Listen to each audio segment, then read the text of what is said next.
السلام علیکم ورحمۃ اللہ وبرکاتہ۔ الحمد للہ رب العالمین والصلاة والسلام علی اشرف الانبیاء والمرسلین محمد وعلی آلہ وصحبہ اجمعین وبعد۔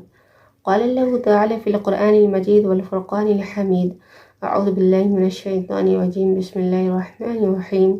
رب اشرح لی صدری ویسر لی امری واحلل عقدۃ من لسانی یفقہوا قولی۔ اسلام میں پاکی اور صفائی کو خاص مقام حاصل ہے، بلکہ اسلام ایک ایسا مذہب ہے جس میں پاکی اور صفائی عبادت کا درجہ رکھتی ہے۔ اسلام انسان کو پیدائش سے لے کر وفات تک پاکی اور صفائی کا حکم دیتا ہے۔ جب بچہ پیدا ہوتا ہے تو اس کے بال کو منڈوانا اور بچے کا ختنہ کرانا اور اسی طرح سے بہت سے احکام اور مسائل ہیں جو پاکی اور صفائی سے تعلق رکھتے ہیں، اور انسان کی وفات کے بعد انسان کو غسل دینا اسلام اس کا حکم دیتا ہے۔ جب انسان شہادتین کا اقرار کر کے اسلام میں داخل ہوتا ہے اور مسلمان بنتا ہے تو اس وقت بھی غسل کرنا یہ مستحب ہے۔ صلاۃ، نماز یہ بغیر طہارت کے اور بغیر وضو کے قابل قبول نہیں۔ اسی طرح سے اسلام کا جو تیسرا رکن ہے یعنی زکوٰۃ، تو وہ بھی مال کی پاکی کے لیے ہے۔ اسلام ایک ایسا مذہب ہے جس میں پانی کے احکام و مسائل ہیں کہ کون سے پانی پاک ہے، کون سا پانی ناپاک ہے، ناپاک ہونے کی کیا کیا علامتیں ہیں۔ اسی طرح سے برتن اگر ناپاک ہو جائے یا کوئی جانور اس میں منہ ڈال دے تو اس کو پاک کرنے کی کیا صورت ہے۔ اسی اہمیت کی وجہ سے اکثر محدثین نے اپنی احادیث کی کتابوں میں کتاب الطہارہ کو پہلا لیسن کے طور پہ رکھا ہے، ترتیب دیا ہے۔ ناخن جس کے ذریعہ بہت سی گندگی ہمارے پیٹ میں جاتی ہے اور بہت سی بیماریاں پیدا ہوتی ہیں، اس کو تراشنا، زیر ناف بال کاٹنا اور بغل کے بال اکھیڑنا یہ اسلام کی سنتوں میں سے ہے۔ اور اسلام میں پاکی اور صفائی جو ہے نصف ایمان ہے، آدھا ایمان کہا گیا ہے۔ مسلم کی روایت ہے الطہور شطر الایمان، پاکی آدھا ایمان ہے۔ پاکی کی اسی اہمیت کے پیش نظر نبی صلی اللہ علیہ وسلم خود بہت پاک صاف رہتے تھے، پاکی کو بہت زیادہ پسند کرتے تھے۔ آپ کو ناپاکی یا پراگندہ بال، بکھڑے لباس والے لوگ پسند نہیں تھے، اور یہی وجہ ہے کہ نبی صلی اللہ علیہ وسلم مسواک بہت زیادہ کرتے تھے۔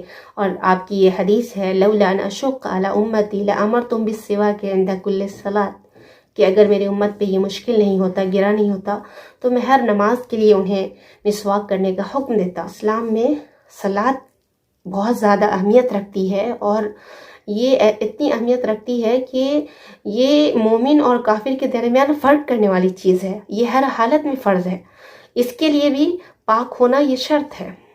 اسی طرح سے حدیث میں ہے کہ اکثر عذاب جو ہے پیشاب کے چھینٹے سے نہیں بچنے کی وجہ سے بھی ہے۔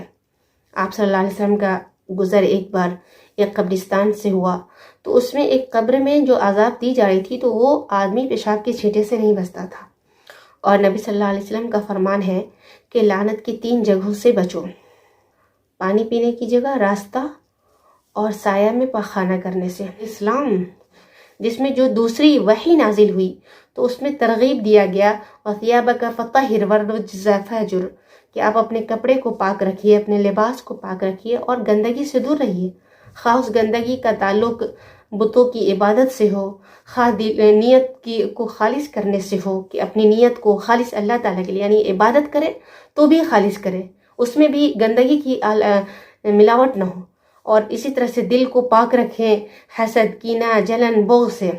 اسلام وہ مذہب ہے جو انسان کو صرف پاکیزہ کھانا کھانے پر ابھارتا ہے۔ اتنی زیادہ اہمیت کے باوجود آج افسوس یہ ہے کہ بعض علاقوں میں، بلکہ مسلمانوں کے اکثر علاقوں میں بہت زیادہ گندگی ہوتی ہے، اور گندگی مسلمانوں کی پہچان بن گئی ہے۔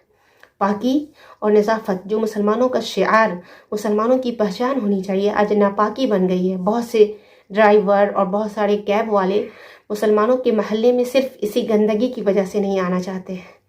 میری یہ ذاتی رائے ہے کہ ان محلوں اور ان گلیوں میں جو مرد حضرات رہتے ہیں، وہ جس طرح سے اپنے زینوں، اپنے گھروں کی صفائی کے لیے ملازم رکھتے ہیں، وہ گلیوں اور محلوں کی صفائی پہ بھی توجہ دیں، اس کے لیے بھی ملازم رکھیں، اور اپنی سڑکوں کو بھی صاف کریں۔